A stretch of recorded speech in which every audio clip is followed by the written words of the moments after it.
Hello friends, आप सभी लोग का स्वागत है आपके मिशन करियर एकेडमी में। आज हम लेकर आए हैं आपके लिए स्टैटिक जीके के क्वेश्चन। आज हम इसमें जो है कि इतिहास से क्वेश्चन, भारतीय संविधान से, भूगोल से, करंट अफेयर से और कुछ इकोनॉमिक्स के क्वेश्चन इसमें हम करने वाले हैं। और ये जितने भी क्वेश्चन करे जाएंगे ये सभी एग्जामों के लिए अति महत्वपूर्ण साबित होगा। तो चलिए फटाफट हम अपने क्वेश्चन की तरफ बढ़ते हैं। पहला हमारा इसमें क्वेश्चन दिया हुआ है, ऐसे स्थान जहां बस्तियां विकसित होती हैं वह क्या कहलाती हैं। ए ऑप्शन दिया है घर, बी ऑप्शन दिया है बसाव स्थान, सी ऑप्शन दिया है मैदान, डी ऑप्शन दिया है आश्रय। तो ऐसे स्थान जहां बस्तियां विकसित होती हैं उसे हम बसाव स्थान कहते हैं। आंसर हमारा इसमें बी ऑप्शन सही हो जाएगा। चलिए नेक्स्ट क्वेश्चन दिया है, निम्नलिखित में से कौन सा हड़प्पा स्थल हरियाणा में स्थित है। ए ऑप्शन है कालीबंगा, बी ऑप्शन है लोथल, सी ऑप्शन है राखीगढ़ी, डी ऑप्शन है धौलावीरा। तो यहाँ पर आंसर हो जाएगा राखीगढ़ी जो है यह हड़प्पा स्थल जो है हरियाणा में स्थित है। आंसर हमारा इसमें सी ऑप्शन सही हो जाएगा। ठीक है, ध्यान दीजिएगा। अब यहाँ पर यह पूछ लेता है कि यह सिंधु घाटी सभ्यता का हड़प्पा सभ्यता जो है यह सबसे बड़ा स्थलों में से एक इसे माना जाता है। ठीक है, और यह भारतीय उपमहाद्वीपों में सबसे बड़ा हड़प्पा स्थल है। ठीक है, पूछेगा कि भारतीय सभ्यता में सबसे बड़ा जो है कि कौन सा स्थल है, तो हम बोलेंगे सबसे बड़ा स्थल जो है कि हड़प्पा स्थल है। ठीक है, ध्यान दीजिएगा, जो राखीगढ़ी का था। ठीक है, अब इसमें यह भी पूछ लेता है कि यह किस नदी के किनारे स्थित है। किस नदी के किनारे स्थित है, तो हम बताएंगे अभी फिलहाल में वर्तमान में हरियाणा के घग्गर नदी के किनारे जो है कि स्थित है। ठीक है, ध्यान दीजिएगा। चलिए नेक्स्ट इसमें यह पूछता है कि इसका उत्खनन कब से कब तक चला था। ठीक है, इसमें जब खुदाई हुई थी तो इसका जो है कि समय कितने वर्षों तक इसका खुदाई हुआ था। तो इसका खुदाई जो है कि 1997 से लेके इसका खुदाई जो है कि 1999 तक चला था। ठीक है, ध्यान दीजिएगा। और इसको खुदाई करवाने वाले कौन थे, तो इसका खुदाई करवाने वाले जो है कि अमरेंद्र नाथ थे। ठीक है, ध्यान दीजिएगा। आगे इसमें बात कर लेते हैं, जब इसमें खुदाई हुई थी तो क्या क्या मिला था। तो इसमें जब खुदाई हुई थी तो पक्की ईंटें मिली थी। ठीक है, पक्की ईंटों इसमें मिला था। दूसरे नंबर पर जल निकाय मिला था, यानी कि जल निकालने का साधन था। इसमें जल निकासी के लिए नालियाँ मिली थी। उसके बाद इसमें सड़कें मिले थे। उसके बाद इसमें अनाज रखने का जो है कि अन्नागार मिला था। ठीक है, अन्नागार मिला था। उसके बाद इसमें जो है कि अग्निकुंड मिला था। ठीक है, उसके बाद इसमें मिट्टी के बर्तन मिले थे। उसके बाद पत्थर की मूर्तियां मिली थी। ठीक है, उसके बाद इसमें तांबे और कांसे की वस्तुएं मिली थी। ठीक है, और इसमें चूड़ियां मिली थी और इसमें जो है कि कंकाल भी पाए गए थे। ठीक है, ये नेक्स्ट क्वेश्चन दिया है, मिंजर मेला निम्नलिखित में से किस राज्य का एक लोकप्रिय मेला है। ए ऑप्शन है उत्तराखंड का, बी ऑप्शन है जम्मू कश्मीर का, सी ऑप्शन है हिमाचल प्रदेश का, डी ऑप्शन है पंजाब का। तो मिंजर मेला जो है यह हिमाचल प्रदेश का जो है कि यह एक लोकप्रिय मेला है। आंसर हमारा इसमें सी ऑप्शन सही हो जाएगा। आइए इसके बारे में थोड़ी हम जानकारी ले लेते हैं। हिमाचल प्रदेश के अगर पूछता है कि मिंजर मेला हिमाचल प्रदेश के किस जिला में ये मेला लगता है, जिला अगर पूछता है आपसे तो हम बोलेंगे यहाँ पर चंबा जिला में मेला ये लगता है। चंबा जिले में ये मेला लगता है। ठीक है, हिमाचल प्रदेश के चंबा जिला में यह मेला लगता है। और यह एक मेला जो है ऐतिहासिक जो है कि ऐतिहासिक मेला है। ठीक है, ऐतिहासिक अंतर्राष्ट्रीय मेला है। ठीक है, ध्यान दीजिएगा। और चंबा के राजा, ये मेला जो है कि किसके लिए मनाया जाता है, तो सब स्टार्टिंग जो की बात कर रहे हैं हम, तो चंबा के राजा साहिल वर्मन। ठीक है, चंबा के राजा जो यहाँ के राजा हुआ करते थे कौन, तो साहिल वर्मन जो है इन्होंने वर्तमान के कांगड़ा के शासक पर हुई विजय के उपलक्ष्य में ये मेला मनाया जाता है। ठीक है, और यह मेला जो है मक्का और धान की फसल की शुरुआत के लिए और बीज फूटने का प्रतीक भी है। ठीक है, जो कृषि समृद्धि के लिए मनाया जाता है। ठीक है, और यह मेला जो है आमतौर पर श्रावण महीना में जो है कि दूसरे रविवार को एक सप्ताह जो है कि यह मेला लगाया जाता है। ठीक है, चलिए नेक्स्ट क्वेश्चन की तरफ बढ़ते हैं। नेक्स्ट क्वेश्चन दिया, निम्नलिखित में से किस वर्ष भारत में पहला रॉकेट लॉन्च किया गया था। तो ए ऑप्शन दिया है 1948, बी ऑप्शन दिया 1963, सी ऑप्शन है 1973, डी ऑप्शन है 1977। तो भारत में पहला रॉकेट लॉन्चिंग जो है कि 1963 में जो है कि शुरू किया गया था। आंसर हमारा इसमें बी ऑप्शन सही हो जाएगा। 21 नवंबर 1963 को जो है कि भारत में पहला रॉकेट लॉन्च किया गया था। ठीक है, 21 नवंबर 1963 को। ठीक है, अगर पूछता है कि ये रॉकेट कहाँ से लॉन्च किया गया था, स्थान अगर पूछता है कि भारत में पहला रॉकेट किस स्थान से लॉन्च किया गया था, तो हम बताएंगे Thumba equatorial rocket launching station से जो है कि लॉन्च किया गया था। ठीक है, और ये कहाँ पर है, तो ये थुम्बा तिरुवनंतपुरम में है, केरल में। ठीक है, तिरुवनंतपुरम केरल में है। ठीक है, ध्यान। अब इसका नाम जो है कि बदलकर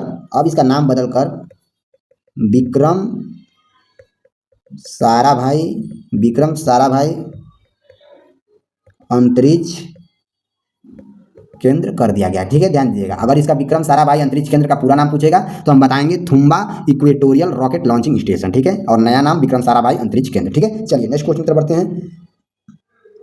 नेक्स्ट क्वेश्चन दिया है ट्रिपल जंप में सफेद झंडा निम्नलिखित में से किससे इंगित करता है? ए ऑप्शन है ट्रेल मान्य है, बी ऑप्शन है ट्रायल विफल है, सी ऑप्शन है पवन समर्थन के साथ टेलर, डी ऑप्शन है टेलर अनुमति है। तो इसमें हमारा ट्रिपल जंप में सफेद झंडा जो है कि यह ट्रेल मान्य है को दर्शाता है। आंसर हमारा इसमें ए ऑप्शन सही हो जाएगा। क्वेश्चन दिया निम्नलिखित में से कौन भारत का सबसे बड़ा स्तूप है? ए ऑप्शन है केसरिया, बी ऑप्शन है धमेक स्तूप, सी ऑप्शन है अमरावली स्तूप, डी ऑप्शन है भरहुत स्तूप। तो इसमें से हमारा आंसर हो जाएगा भारत का सबसे बड़ा स्तूप जो है कि केसरिया स्तूप है। आंसर हमारा इसमें ए ऑप्शन सही हो जाएगा। ठीक है, आइए इसके बारे में थोड़ी जानकारी ले लेते हैं। केसरिया स्तूप जो है यह स्तूप न केवल भारत का बल्कि दुनिया का सबसे ऊंचा और सबसे बड़ा परिधि के मामले में बौद्ध स्तूप माना जाता है। क्वेश्चन यह भी पूछता है दुनिया का या विश्व का परिधि के मामले में सबसे बड़ा है, सबसे बड़ा स्तूप है। ठीक है, ध्यान दीजिएगा। अब ये पूछेगा कि केसरिया स्तूप कहाँ पर है? केसरिया स्तूप कहाँ पर है, स्थान अगर पूछता है तो हम बताएंगे केसरिया स्तूप जो है यह पूर्वी चंपारण जिला में स्थित है, बिहार में। ठीक है, ध्यान दीजिएगा। अब इसकी ऊंचाई की बात करेगा कि अगर इसकी ऊंचाई कितनी है, जो इसकी हाइट है कितनी है, तो इसकी हाइट जो है 104 फीट है। कितना है? 104 फीट। ठीक है, ध्यान दीजिए, यानी कि 32 मीटर। ठीक है, ध्यान दीजिएगा। और इसकी परिधि, यानी ये इसकी परिधि की अगर बात करेगा, अगर इसकी परिधि की बात करता है तो परिधि इसका जो है कि 1400 वर्ग फीट है। 1400 वर्ग फीट है। ठीक है, ध्यान दीजिएगा। अब इसके बारे में थोड़ी और डीप में बात कर लेते हैं कि इसका निर्माण किसके द्वारा करवाया गया था। इसका निर्माण पूछेगा किसके द्वारा करवाया गया था। तो इसका निर्माण जो है कि माना जाता है कि मूल रूप से जो है कि तीसरी शताब्दी में सम्राट अशोक के शासनकाल में शुरू करवाया गया था। ठीक है, ध्यान दीजिएगा। और इसका महत्व क्या है? तो इसका महत्व यह है कि बौद्ध परंपरा के अनुसार भगवान बुद्ध ने अपने महापरिनिर्वाण के लिए कुशीनगर जाते समय केसरिया में एक रात विश्राम किए थे और यह स्तूप उसी घटना के स्मृति में बनाया गया था। ठीक है, ध्यान दीजिएगा। और यह स्तूप भारतीय पुरातत्व सर्वेक्षण द्वारा संरक्षित है और बिहार की समृद्धि और बौद्ध विरासत का एक महत्वपूर्ण प्रतीक भी माना जाता है। चलिए नेक्स्ट क्वेश्चन है प्रसिद्ध चिकित्सा जीवक किसके द्वारा नियुक्त किया गया था? ए ऑप्शन है कृष्णदेव राय, बी ऑप्शन है समुद्रगुप्त, सी ऑप्शन है अशोक, डी ऑप्शन है बिंबिसार के द्वारा। तो इसमें हमारा आंसर हो जाएगा प्रसिद्ध चिकित्सक जीवक जो है या बिंबिसार के द्वारा जो है कि नियुक्त किया गया था। डी ऑप्शन सही हो जाएगा। ठीक है, ध्यान दीजिएगा। आइए थोड़ी सी जीवक के बारे में हम थोड़ी जानकारी ले लेते हैं। जीवक जो है यह भारत के सबसे प्रसिद्ध वैद्य चिकित्सकों में से एक माना जाता था। ठीक है, उसका संबंध महात्मा बुद्ध के काल से था। ठीक है, जो जीवक था इसका संबंध जो है महात्मा बुद्ध के काल से माना जाता है। ठीक है, ध्यान दीजिएगा। और जीवक का नियुक्ति किसने किया था? तो बिंबिसार के द्वारा किया गया था। ठीक है, ध्यान दीजिएगा। और यहाँ पर एक क्वेश्चन यह भी पूछता है बिंबिसार ने किस वंश की स्थापना किया था? तो बिंबिसार ने जो है कि हर्यक वंश का स्थापना किया था। ठीक है, चलिए नेक्स्ट क्वेश्चन देखेंगे। निम्नलिखित में से कौन सा शासक मौर्य वंश से संबंधित नहीं था? ए ऑप्शन है बिंदुसार, बी ऑप्शन है अशोक, सी ऑप्शन है चंद्रगुप्त, डी ऑप्शन हमारा बिंबिसार। तो इसमें आंसर हो जाएगा बिंबिसार जो है यह मौर्य वंश से संबंधित नहीं है। डी ऑप्शन इसमें हमारा सही हो जाएगा। ठीक है, आइए बिंबिसार के बारे में थोड़ी जानकारी ले लेते हैं। बिंबिसार प्राचीन भारत के मगध साम्राज्य का एक महान और दूरदर्शी शासक थे। ठीक है, और ये भगवान बुद्ध और महावीर स्वामी के समकालीन थे। ठीक है, ध्यान दीजिएगा। भगवान बुद्ध और महावीर स्वामी कि जो है कि समकालीन थे। ठीक है, बिंबिसार ने हर्यक वंश का स्थापना किया था। ठीक है, ध्यान दीजिएगा। हर्यक वंश का स्थापना किसने किया था? तो बिंबिसार के द्वारा ही किया गया था। आगे इसमें बात कर लेते हैं बिंबिसार का शासन काल जो है कि कब से कब था। शासन काल कब से कब था? तो लगभग शासन काल जो है कि 544 ईसा पूर्व से लेकर 492 ईसा पूर्व तक था, यानी लगभग 52 वर्षों तक शासन किया था। नहीं, अगर इसकी राजधानी पूछता है तो गिरिब्रिज या राजगीर, जिसे आज हम राजगीर के नाम से जानते हैं, इस शहर को स्थापित करने का श्रेय जो है कि इन्हीं को दिया जाता है। ठीक है, इसने ही राजधानी राजगीर बनाया था। ठीक है, राजधानी राजगृह बनाया था। ठीक है, ध्यान दीजिएगा। चलिए नेक्स्ट क्वेश्चन दिया है, तीसरी शताब्दी में वाकाकट वंश का संस्थापक कौन था? ए ऑप्शन है नागभट्ट, बी ऑप्शन है विद्या शक्ति, सी ऑप्शन है प्रवरसेन, डी ऑप्शन है रुद्रसेन। तो तीसरी शताब्दी में वाकाटक वंश का संस्थापक जो है कि विद्या शक्ति था। आंसर हमारा इसमें बी ऑप्शन सही हो जाएगा। चलिए नेक्स्ट क्वेश्चन दिया है, गजनी का सुल्तान मोहम्मद किस चोल राजा के समकालीन था? ए ऑप्शन है राजा प्रथम, बी ऑप्शन है राजेंद्र द्वितीय, सी ऑप्शन है राजा धीराज, डी ऑप्शन है राजेंद्र प्रसाद। तो इसमें आंसर हो जाएगा गजनी का सुल्तान महमूद जो चोल था यह राजेंद्र प्रसाद के समकालीन थे। आंसर हमारा इसमें डी ऑप्शन सही हो जाएगा। नेक्स्ट क्वेश्चन है, मोहम्मद गौरी का पहला आक्रमण में हुआ था जब उसे सुल्तान पर हमला किया था। ए ऑप्शन है 1089 में, बी ऑप्शन है 1475 में, सी ऑप्शन है 1175 में, डी ऑप्शन है 1287 में। तो इसमें हमारा आंसर हो जाएगा 1175 में जो है कि महमूद गौरी पर पहला आक्रमण हुआ था। ठीक है, जब सुल्तान पर हमला किया गया था। आंसर हमारा इसमें सी ऑप्शन सही हो जाएगा। चलिए नेक्स्ट क्वेश्चन देखेंगे, रानी कपूरा देवी का जन्म 1166 ईस्वी में चौहान राजा सोमेश्वर एवं किनके यहाँ हुआ था? ए ऑप्शन है महाराजा मानसिंह के यहाँ, बी ऑप्शन है महाराणा प्रताप के यहाँ, सी ऑप्शन है महाराजा सूरजमल के यहाँ, डी ऑप्शन है पृथ्वीराज चौहान तृतीय के यहाँ। तो रानी कपूरा देवी का जन्म जो है यह पृथ्वीराज चौहान तृतीय के यहाँ हुआ था। आंसर हमारा इसमें डी ऑप्शन सही हो जाएगा। चलिए नेक्स्ट क्वेश्चन देखेंगे, दिल्ली में स्थित कुतुब मीनार कितने मंजिलों का है? ए ऑप्शन है 5, बी ऑप्शन है 7, सी ऑप्शन है 8 और डी ऑप्शन है 6। तो दिल्ली में स्थित कुतुब मीनार जो है कि यह 5 मंजिलों का है। आंसर हमारा इसमें ए ऑप्शन सही हो जाएगा। ठीक है, चलिए इसके बारे में जान लेते हैं। कुतुब मीनार का निर्माण जो है कि 3 प्रमुख शासकों के द्वारा करवाया गया था। ठीक है, यहाँ पर पूछता है कुतुब मीनार का निर्माण जो है कि 3 शासकों के द्वारा इसका निर्माण करवाया गया था। ठीक है, ध्यान दीजिएगा। आइए उसके बारे में हम जान लेते हैं। तो पहला बात यहाँ पर ध्यान दीजिएगा कि इसका नींव किसके द्वारा, यह भी पूछता है इसका नींव किसके द्वारा रखा गया था। तो इसका नींव जो है कि कुतुबुद्दीन ऐबक के द्वारा रखा गया था। ठीक है, कुतुबुद्दीन ऐबक के द्वारा इसका नींव रखा गया था। और कुतुबुद्दीन ऐबक ने 1199 ईस्वी में इसकी नींव रखी और पहली मंजिल का निर्माण करवाया था। यहाँ तक ये जो है कि पहली मंजिल तक जो है कि इसका निर्माण करवाया था। ठीक है, ध्यान दीजिएगा। उसके बाद इसके मृत्यु के बाद जो है कि दूसरे नंबर पे आए इल्तुतमिश। ठीक है, ध्यान दीजिएगा। कौन आए? इल्तुतमिश। ठीक है, ध्यान दीजिएगा। इल्तुतमिश जो है इसने जो है कि दूसरी, तीसरी और चौथी मंजिल का निर्माण करवाया था। लगभग कब? तो 1229 में। ठीक है, ध्यान दीजिएगा। उसके बाद इसके बाद जो है कि फिरोज शाह तुगलक 1368 ईस्वी में, फिरोज शाह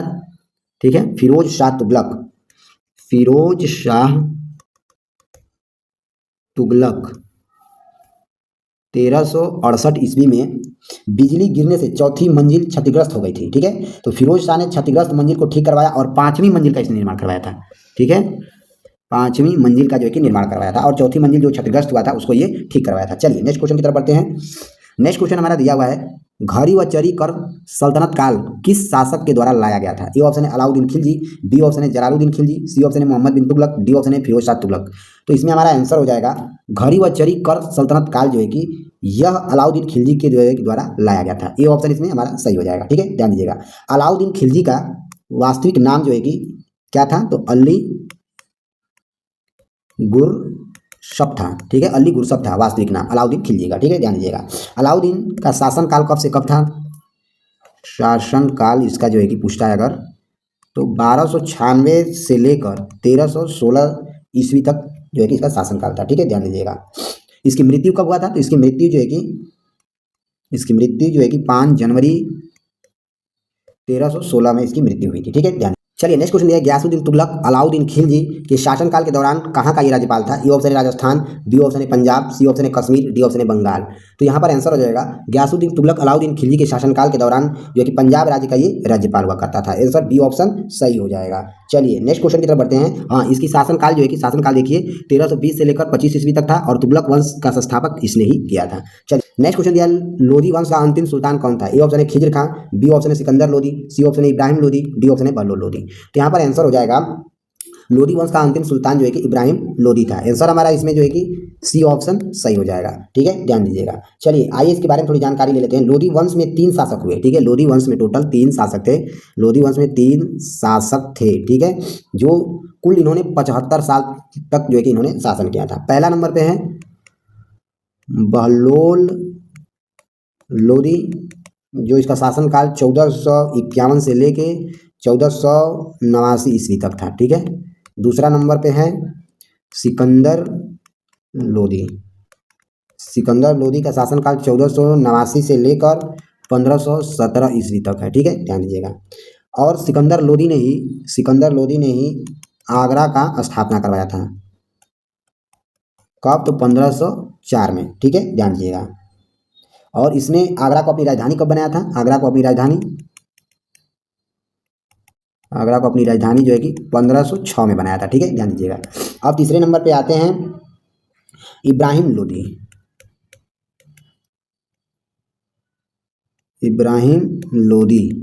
ठीक है, ध्यान दीजिएगा। इनका शासनकाल जो है कि 1517 ईस्वी से लेके 1526 तक था। ठीक है, ध्यान दीजिएगा। और पानीपत का प्रथम युद्ध 21 अप्रैल 1526 को पानीपत के प्रथम युद्ध में बाबर और इब्राहिम के बीच हुआ था। ठीक है, बाबर और इब्राहिम लोदी के बीच ये युद्ध हुआ था, जिसमें इब्राहिम लोदी को पराजित कर मार डाला था। ये एक ऐसा शासक था कि जिसने बाबर ने युद्ध के दौरान ही इसको मार डाला था। ठीक है, ये भी बात को ध्यान दीजिएगा। चलिए नेक्स्ट क्वेश्चन की तरफ ध्यान दीजिएगा। नेक्स्ट क्वेश्चन है मुगल दरबार का इतिहास किस भाषा में लिखा गया? ए ऑप्शन है अरबी, बी ऑप्शन है फारसी, सी ऑप्शन है तुर्की, डी ऑप्शन है उर्दू। तो इसमें हमारा आंसर हो जाएगा मुगल दरबार का इतिहास जो है कि फारसी भाषा में लिखा गया है। बी ऑप्शन सही हो जाएगा। चलिए नेक्स्ट क्वेश्चन दिया है बाबर को सन 1530 में पहली बार कहाँ दफनाया गया था? ए ऑप्शन है काबुल में, बी ऑप्शन है आगरा में, सी ऑप्शन है दिल्ली में, डी ऑप्शन दिया हुआ है फरगना में। तो इसमें आंसर हो जाएगा बाबर को सन 1530 में जो है कि आगरा में दफनाया गया था। ठीक है, आंसर बी ऑप्शन सही हो जाएगा। चलिए इसमें आइए थोड़ी सी हम चर्चा कर लेते हैं। बाबर का जब मृत्यु हुआ था 26 दिसंबर 1530 ईस्वी को, और इनका मृत्यु जो है कि आगरा में ही हुआ था। तो बाबर को 2 बार दफनाया गया था। ठीक है, सबसे पहले आगरा में दफनाया गया, सबसे पहले जो है कि आगरा में दफनाया गया था। ठीक है, अब पूछता है किस नदी के किनारे? तो यमुना नदी के किनारे जो है कि आगरा में बाबर को दफनाया गया था। ठीक है, और उसके बाद अंतिम इच्छा के अनुसार उसे काबुल में दफनाया गया। ठीक है, अंतिम इच्छा के बाद जो है कि काबुल में दफनाया गया, जो कि इस समय अभी अफगानिस्तान में पड़ता है। ठीक है, ध्यान दीजिएगा। काबुल के अफगानिस्तान में दफनाया गया था। ठीक है, ध्यान दीजिएगा। चलिए नेक्स्ट क्वेश्चन की तरफ बढ़ते हैं। नेक्स्ट क्वेश्चन दिया है निम्नलिखित में से कौन अकबर का राजस्व मंत्री था? ए ऑप्शन है तानसेन, बी ऑप्शन है टोडरमल, सी ऑप्शन है राजा मान सिंह, डी ऑप्शन है बीरबल।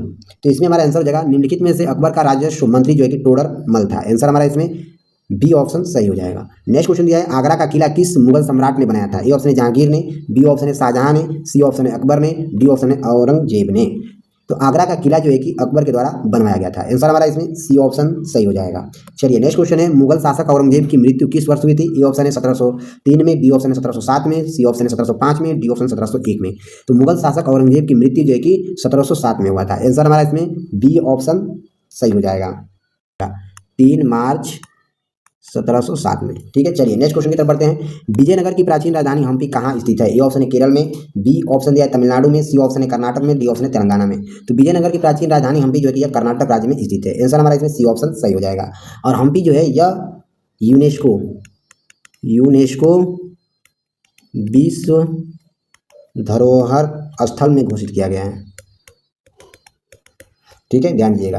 यह कर्नाटक राज्य के विजयनगर किले में तुंगभद्रा नदी के दक्षिणी तट पर स्थित है। ठीक है, ध्यान दीजिएगा। तुंगभद्रा नदी के दक्षिण में, अगर पूछता है किस नदी, तो हम बोलेंगे तुंगभद्रा नदी के दक्षिण में स्थित है। चलिए नेक्स्ट क्वेश्चन की तरफ बढ़ते हैं। चलिए नेक्स्ट क्वेश्चन देखेंगे बक्सर का युद्ध कब हुआ था? ए ऑप्शन है 1767 में, बी ऑप्शन है 1757 में, सी ऑप्शन है 1764 में, डी ऑप्शन है 1774 में। तो बक्सर का युद्ध जो है कि 1764 में लड़ा गया था। 22 अक्टूबर 1764 को बक्सर का युद्ध लड़ा गया था। ठीक है, अब ये पूछता है इसमें कि बक्सर का युद्ध किस किस के बीच लड़ा गया था? तो यह युद्ध जो है कि ईस्ट इंडिया कंपनी ब्रिटिश और 3 भारतीय शक्तियों के गठबंधन के बीच ये युद्ध हुआ था। पहले नंबर में जो है कि ईस्ट इंडिया कंपनी जो है ब्रिटिश सेना से लड़ा गया था, और इसका नेतृत्व कौन कर रहा था? तो मेजर हेक्टेयर मुनरो कर रहे थे। ठीक है, और दूसरी तरफ से जो है कि भारतीय शक्तियों का गठबंधन मीर कासिम और शुजा उद दौला और तीसरे हैं शाह आलम, ये तीनों लोग जो है कि भारतीय शक्तियों के गठबंधन की ओर से जो है कि नेतृत्व कर रहे थे। ठीक है, ध्यान दीजिएगा। चलिए नेक्स्ट क्वेश्चन की तरफ बढ़ते हैं। नेक्स्ट क्वेश्चन दिया है विदर का किला भारत के किस राज्य में स्थित है? ए ऑप्शन है गुजरात, बी ऑप्शन है राजस्थान, सी ऑप्शन है मेघालय, डी ऑप्शन है कर्नाटक। तो यहाँ पर आंसर हो जाएगा विदर का किला जो है यह कर्नाटक राज्य में स्थित है। आंसर डी ऑप्शन सही हो जाएगा। चलिए नेक्स्ट क्वेश्चन दिया है कोलड्रा एक उदाहरण है किसका? ए ऑप्शन दिया हुआ है डेटाबेस सॉफ्टवेयर का, बी ऑप्शन है लेखा सॉफ्टवेयर का, सी ऑप्शन है स्प्रेडशीट सॉफ्टवेयर का, डी ऑप्शन है डेस्कटॉप पब्लिशिंग सॉफ्टवेयर का। तो इसमें हमारा आंसर हो जाएगा यह जो है कि डेस्कटॉप पब्लिशिंग सॉफ्टवेयर का ये उदाहरण है। आंसर डी ऑप्शन सही हो जाएगा। चलिए नेक्स्ट क्वेश्चन देखेंगे, हरमंदिर साहिब पंजाब के किस शहर में स्थित है? ए ऑप्शन है बठिंडा, बी ऑप्शन है अमृतसर, सी ऑप्शन है कपूरथला, डी ऑप्शन दिया है पटियाला। तो इसमें हमारा आंसर हो जाएगा हरमंदिर साहिब जो है यह अमृतसर में स्थित है। आंसर हमारा इसमें बी ऑप्शन सही हो जाएगा। नेक्स्ट क्वेश्चन है, निम्नलिखित में से किस भारतीय को नोबेल पुरस्कार से सम्मानित नहीं किया गया है? ए ऑप्शन है महात्मा गांधी को, बी ऑप्शन है कैलाश सत्यार्थी को, सी ऑप्शन है हरगोविंद खुराना को, डी ऑप्शन है रविंद्रनाथ टैगोर को। तो इसमें से हमारा आंसर हो जाएगा महात्मा गांधी जी को जो है कि नोबेल पुरस्कार से सम्मानित नहीं किया गया है। आंसर ए ऑप्शन सही हो जाएगा। चलिए नेक्स्ट क्वेश्चन देखेंगे, निम्नलिखित में से किस वर्ष भारत की पहली रेलगाड़ी चलाई गई थी? ए ऑप्शन है 1853 में, बी ऑप्शन 1852 में, सी ऑप्शन 1854 में, डी ऑप्शन 1855 में। तो भारत में पहली रेलगाड़ी जो है कि 16 अप्रैल कब? 16 अप्रैल 1853 में चलाई गई थी। ठीक है, ध्यान दीजिएगा। आंसर हमारा इसमें ए ऑप्शन सही हो जाएगा। ठीक है, आइए इसके बारे में थोड़ी हम जानकारी ले लेते हैं। यह ट्रेन कहाँ से कहाँ तक चलाई गई थी? तो यह ट्रेन जो है कि बॉम्बे से बोरी बंदर से ठाणे तक चलाई गई थी। ठीक है, ध्यान दीजिएगा। और इसकी दूरी कितनी थी? लगभग कितने दूरी तक चलाई गई थी? तो 34 किलोमीटर तक, 34 किलोमीटर तक इस ट्रेन को चलाया गया था। ठीक है, और इस ट्रेन में कितने इंजनों द्वारा खींचा गया था? ये इसमें क्वेश्चन पूछेगा, अगर इस ट्रेन को कितने इंजनों के द्वारा खींचा गया था? तो इसमें तीन इंजनों के द्वारा खींचा गया था। 3 इंजनों के द्वारा खींचा गया था। ठीक है, ध्यान दीजिएगा। उसका नाम था, इंजनों का नाम था साहिब, दूसरे का नाम था सिंध, तीसरे का नाम था सुल्तान। ठीक है, अब इसमें यह पूछता है कि इस ट्रेन को जब चलाया गया था तो इसमें कितने सवारी सफ़र कर रहे थे? तो इसमें टोटल सवारियों की संख्या जो है कि 400 थी। ठीक है, 400 यात्री सवारी सफ़र कर रहे थे। आगे इसमें यह पूछता है कि भारत में रेलवे की शुरुआत का श्रेय तत्कालीन किसको जाता है? तो लॉर्ड डलहौजी को जाता है। ठीक है, ध्यान दीजिएगा। लॉर्ड डलहौजी को ही भारतीय रेलवे का जनक कहा जाता है।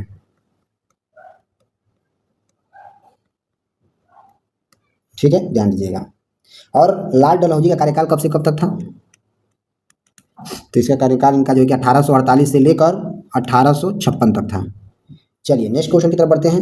नेक्स्ट क्वेश्चन हमारा इसमें दिया हुआ है, जनरल डायर की कमान के दौरान भारत में कौन कौन कानून लागू किया गया था? ए ऑप्शन है निवारक निरोधक, बी ऑप्शन है भेदभाव कानून, सी ऑप्शन है साइमन कमीशन, डी ऑप्शन है मार्शल लॉ।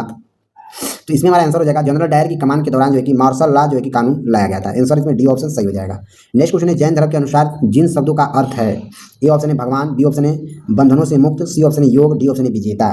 तो इसमें हमारा आंसर हो जाएगा जैन धर्म के अनुसार जिन शब्द का अर्थ जो है कि विजेता होता है। आंसर हमारा इसमें डी ऑप्शन सही हो जाएगा। चलिए नेक्स्ट क्वेश्चन दिया हुआ है, पांडुलिपियां आमतौर पर लिखी जाती हैं? ए ऑप्शन है पत्थरों पर, बी ऑप्शन है ताड़ के पत्तों पर, सी ऑप्शन है तुलसी के पत्तों पर, डी ऑप्शन है लोहे पर। तो इसमें हमारा आंसर हो जाएगा पांडुलिपियां जो है कि आमतौर पर जो है कि ताड़ के पत्तों पर लिखा जाता है। आंसर हमारा बी ऑप्शन सही हो जाएगा। नेक्स्ट क्वेश्चन है, निम्नलिखित में से कौन भारत का पहला अंग्रेजी भारत समाचार पत्र है? ए ऑप्शन है हिक्की का बंगाल गजट, बी ऑप्शन है मराठा, सी ऑप्शन है मद्रास कुरियर, डी ऑप्शन है बॉम्बे हेराल्ड।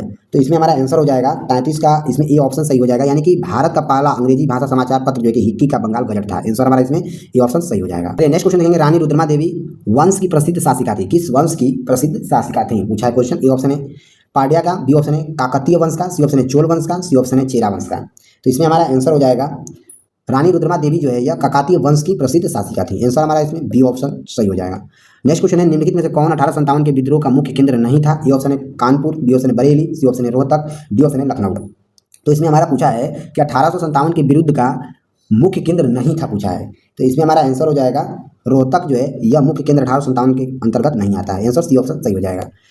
चलिए नेक्स्ट क्वेश्चन देखेंगे, 1885 में कांग्रेस के पहले अधिवेशन में कितने प्रतिनिधियों ने भाग लिया था? ए ऑप्शन है 62, बी ऑप्शन है 68, सी ऑप्शन 78 और डी ऑप्शन दिया है यहाँ पर टाइपिंग मिस्टेक हो गया, यहाँ पर 72 होगा। ठीक है, ध्यान दीजिएगा। तो यहाँ पर आंसर हो जाएगा 1885 में कांग्रेस के पहले अधिवेशन में जो है कि 72 कांग्रेसों ने जो है कि भाग लिया था। ठीक है, ध्यान दीजिएगा। तो चलिए फ्रेंड्स मिलते हैं अगले लेक्चर में, तब तक के लिए जय हिंद, जय भारत।